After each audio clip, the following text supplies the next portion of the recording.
So we need to talk about GTC 2024 and specifically about what Chris Dring had to say during his latest podcast on GamesIndustry.biz.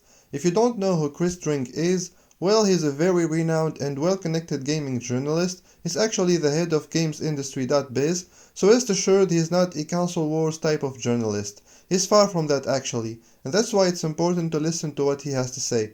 So starting here with the big shocking news, if we might call it that, although if you have been following Xbox sales for a while now, this shouldn't shock you at all. But apparently some third-party publishers are beginning to question whether they should support Xbox as a platform or not.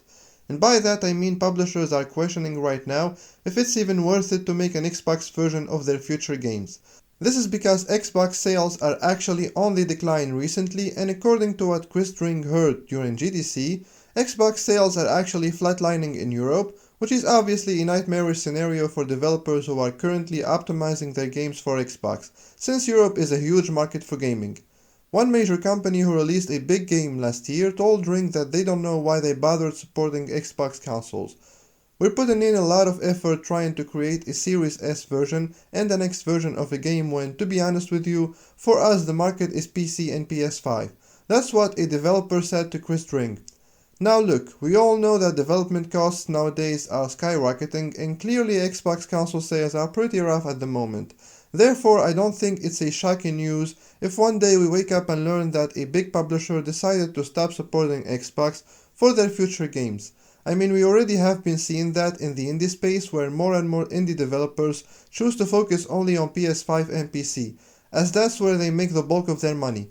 So if a big publisher decide to do the same, I wouldn't be shocked. Making a Series X or S version of a game demands a lot of money, time and effort, and if games are not selling enough on that platform, then nobody can turn around to the developers and say where is the Xbox version if they decide not to make one. Moving along here to something else Chris Dring has touched on during his podcast, the majority of Xbox games will release on PS5, and here's what he said exactly. Quote, and with Xbox putting some of the games on PS5, from what I understand the majority of them will be coming across at some point, unquote. Again, this doesn't shock me at all. In fact, I made a video a while ago about this topic after that Xbox podcast in which Phil Spencer, the head of Xbox, said that only 4 games are coming to PlayStation and Nintendo. So if you're interested to know my opinion on this, then I'll have a link in the description below. Make sure you check that out. But to sum up what I said in that video, I basically expect most Xbox games, if not all of them, to come to PS5 and Nintendo Switch if possible. And I absolutely believe that what we used to call Xbox console exclusives are now just timed exclusives. So there is nothing new for me in Chris Dring's comments. Of course, some Xbox fanboys will go out of their ways to convince you otherwise, but the truth is Xbox is slowly but surely going full multi-platform, whether we like it or not. The final topic I have for you today is regarding the PS5 Pro. As you know, the specs of this console leaked a couple of days ago, so Chris Dring took the chance of him being at GDC and asked the developers about their opinions on this mid-gen upgrade from Sony. So pretty much all the devs he has spoken to told him that they don't get why a console like this should exist.